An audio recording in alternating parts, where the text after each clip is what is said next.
नमस्कार दोस्तों, मैं स्काई क्लासेस के माध्यम से आज सबके बीच एक नई वीडियो लेकर प्रस्तुत हूं और हमें आसान पूर्ण विश्वास है कि यह वीडियो आप सब लोगों को पसंद आएगा। यह कंपटीशन एग्ज़ाम की दृष्टि से बहुत महत्वपूर्ण वीडियो है और इसे आप लोग देखें, अधिक से अधिक शेयर करें अपने मित्रों तक, ताकि इस वीडियो से सबको लाभ मिल सके। आइएगा मित्र, देखिएगा, भारतीय संविधान पर जब चर्चा कर दी जाती है तो यह बात सबसे पहले यही आती है कि कैबिनेट मिशन ने इसके प्रारूप को तैयार किया। कैबिनेट मिशन 24 मार्च 1946 ईस्वी में भारत आया था। कब आया था? तो 24 मार्च 1946 ईस्वी में। ध्यान दीजिएगा मित्रों। इसके बाद हम आगे बढ़ते हैं। इस मिशन ने अपनी रिपोर्ट में संविधान सभा के गठन का एक सूत्र प्रस्तुत किया। क्या किया? इस मिशन ने अपनी रिपोर्ट में संविधान सभा के गठन का एक सूत्र प्रस्तुत किया, जिसके आधार पर संविधान सभा निर्वाचित होनी थी। क्या होनी थी? संविधान सभा निर्वाचित होनी थी। आइएगा मित्र, इसके आगे जब हम बढ़ते हैं तो इसमें प्रांतों का प्रतिनिधित्व जनसंख्या के आधार पर होना था। किस आधार पर होना था? तो जनसंख्या के आधार पर होना था। आइएगा मित्रों, इसके बाद आप सबके बीच अब हम आगे बढ़ते हैं तो यह बात बताई जाती है कि इसके तहत मोटे तौर पर प्रति 10 लाख, कितने? प्रति 10 लाख व्यक्तियों के ऊपर, कितने व्यक्तियों के ऊपर? प्रति 10 लाख व्यक्तियों के ऊपर एक प्रतिनिधि के निर्वाचन की व्यवस्था की गई। क्या किया गया कि 10 लाख लोग जहां होंगे उसका एक प्रतिनिधित्व करने वाला एक व्यक्ति होगा। कैसा होगा? तो उनका एक प्रतिनिधित्व करने वाला व्यक्ति होगा। कितने लाखों लोगों के ऊपर? तो प्रतिनिधि तब बनेगा जब वहाँ पर 10 लाख लोग होंगे। आइएगा, 9 दिसंबर 1946 को संविधान सभा की प्रथम बैठक के समय कब हुई थी? प्रथम बैठक पेपर में आपसे पूछ ले कि संविधान सभा की प्रथम बैठक कब हुई, तो 9 दिसंबर 1946 को। ठीक है, आगे बढ़ें। और इस बैठक में कोई तो अध्यक्ष होगा, तो इस बैठक की अध्यक्षता कर रहे थे सच्चिदानंद सिन्हा। कौन कर रहे थे? सच्चिदानंद सिन्हा। और ये कैसे अध्यक्ष थे? अस्थायी अध्यक्ष थे। कैसे अध्यक्ष थे? याद रखिएगा, अस्थायी अध्यक्ष थे। ये भूलने वाली बात नहीं है, इसको एकदम ठीक से याद करना है, पेपर में पूछ लेता है। अस्थायी अध्यक्ष बने थे कौन? सच्चिदानंद सिन्हा।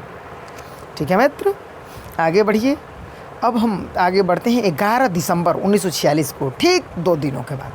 कब? 2 दिनों के बाद डॉक्टर राजेंद्र प्रसाद को, किसको? डॉक्टर राजेंद्र प्रसाद को क्या बना दिया गया? इस सभा की अध्यक्षता करने के लिए इनको अस्थायी अध्यक्ष बना दिया गया। क्या बना दिया गया? अस्थायी अध्यक्ष। कौन बन गए? राजेंद्र प्रसाद। कब? 9 दिसंबर को तो सच्चिदानंद सिन्हा बने 2 दिनों के लिए, तो 2 दिनों के बाद कौन बन गए? राजेंद्र प्रसाद। देखिएगा मित्र, राजेंद्र प्रसाद जो है वो बिहार राज्य के थे और भारत के प्रथम राष्ट्रपति भी थे। कहाँ से थे? बिहार राज्य के थे और भारत के प्रथम राष्ट्रपति भी थे। ठीक है मित्र, जीरादेई नामक ग्राम में इनका जन्म हुआ था, जो कि इस समय सारण जिला छपरा बिहार में है। ठीक है मित्र, आगे बढ़ें। हम जब आगे चलते हैं तो ये मिलता है, यह जानकारी देता है संविधान से हमें यह ज्ञात होता है कि बेनेगल नरसिंह राव यानी BN राव संवैधानिक सलाहकार नियुक्त हुए। BN राव क्या बने? संवैधानिक सलाहकार। याद रखिएगा, पूछ लेता है पेपर में कि BN राव भारत के संविधान के संवैधानिक सलाहकार बन गए। ठीक है, बेनेगल नरसिंह राव, पूरा नाम था बेनेगल नरसिंह राव। इसके बाद प्रारूप समिति की अध्यक्षता अगर पूछ ले कौन करता है, तो भीमराव अंबेडकर। कौन करते हैं थे? तो इस प्रारूप समिति के अध्यक्ष बने थे वो भीमराव अंबेडकर थे। ठीक है मित्र, आगे बढ़िएगा। संविधान सभा में 13 दिसंबर 1946 को जवाहरलाल नेहरू द्वारा उद्देश्य प्रस्ताव प्रस्तुत किया गया। किसके द्वारा उद्देश्य प्रस्ताव आया था? जवाहरलाल नेहरू के द्वारा। कब आया था? तो 13 दिसंबर 1946 को। अच्छा मित्र, आगे बढ़िएगा। जब हम आगे बढ़ते हैं तो मुझे यह जानकारी प्राप्त होती है कि हमें यह जानकारी प्राप्त होती है कि 26 नवंबर 1946 को भारतीय संविधान को अंगीकृत, देखिएगा, यानी अधिनियमित और आत्मांतरित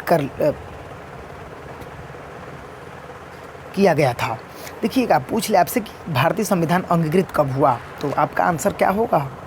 26 नवंबर 1949 को। कितने तारीख को? 26 नवंबर 1949 को। आइएगा, 26 नवंबर 1949 को ही नागरिकता, निर्वाचन और अंतरिम सदन में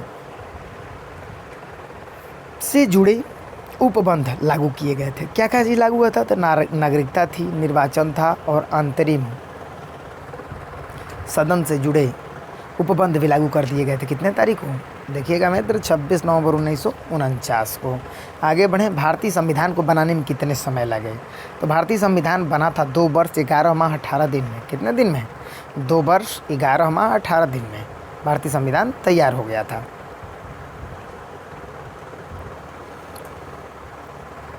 देखिएगा मित्र, आगे जब हम बढ़ते हैं, संविधान सभा द्वारा, किसके द्वारा? संविधान सभा द्वारा 24 जनवरी 1950 को संविधान पर हस्ताक्षर कर दिया गया। पूछ ले कि हस्ताक्षर कब हो गया था? तो 24 जनवरी 1950 को हो गया था। भारतीय संविधान 26 जनवरी 1950 को पूर्णतया लागू हो गया था। कब लागू हो गया? तो 26 जनवरी 1950 को, जो कि हम लोग गणतंत्र दिवस के रूप में मनाते हैं।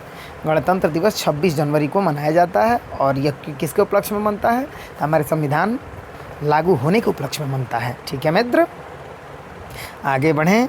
देखिएगा, कैबिनेट मिशन योजना के तहत स्थापित संविधान सभा द्वारा भारत का संविधान अधिनियमित हुआ। किसके द्वारा? Cabinet mission. और कैबिनेट मिशन कब आया था? अभी आप पढ़ के ऊपर आए हैं, जल्दी बताइएगा। याद हो तो कमेंट्स करें और बताइए कि कितने तारीख को यह कैबिनेट मिशन भारत आ गया था। चलें, संविधान सभा की प्रांतीय संविधान समिति के अध्यक्ष सरदार वल्लभ भाई पटेल थे। प्रांतीय समिति के अध्यक्ष कौन बने थे? सरदार वल्लभ भाई पटेल बने थे। ठीक है मित्र, आगे बढ़िएगा। संविधान सभा द्वारा स्थापित मौलिक अधिकारों और अल्पसंख्यकों हेतु सलाहकार समिति के अध्यक्ष सरदार वल्लभ भाई पटेल ही बने थे। कौन बने थे? सरदार वल्लभ भाई पटेल। 1 मिनट मित्र, कौन बने थे? सरदार वल्लभ भाई पटेल। देखिएगा, अब हम लोग थोड़ा सा ध्यान देंगे। संविधान सभा द्वारा स्थापित मौलिक अधिकार और अल्पसंख्यकों के हेतु। अल्पसंख्यक का मतलब जिनकी संख्या भारत में कम हो। समझ पा रहे हैं? जैसे अभी भी हमारे मुसलमान भाई जो हैं वो अल्पसंख्यकों के दृष्टि में रखते हैं। ईसाई भाई जो हैं अल्पसंख्यक हैं। इसके बाद सिख लोग भी अल्पसंख्यक हैं। चलिएगा मित्र, संविधान निर्माता परिषद की तदर्थ झंडा समिति के अध्यक्ष डॉक्टर राजेंद्र प्रसाद थे। अब पूछ ले आपसे कि झंडा समिति के अध्यक्ष कौन बने थे? तो राजेंद्र प्रसाद। संविधान सभा का अस्थायी अध्यक्ष, तो अस्थायी अध्यक्ष राजेंद्र प्रसाद और अस्थायी अध्यक्ष सच्चिदानंद सिन्हा। देखिएगा, भारतीय संविधान सभा में कुल 15 महिलाएं थी। कितनी महिलाएं थी? 15 महिलाएं थी। ठीक है मित्र, कितनी महिलाएं थी? 15 महिलाएं थी। समझ पा रहे हैं? आइएगा, अब हम आगे बढ़ते हैं। ठीक है मित्र, आज रामनवमी है। रामनवमी की आप सभी लोगों को बहुत सारी शुभकामनाएं और बहुत सारा आभार। भगवान राम आपकी मनोकामनाओं को पूर्ण करें। धन्यवाद।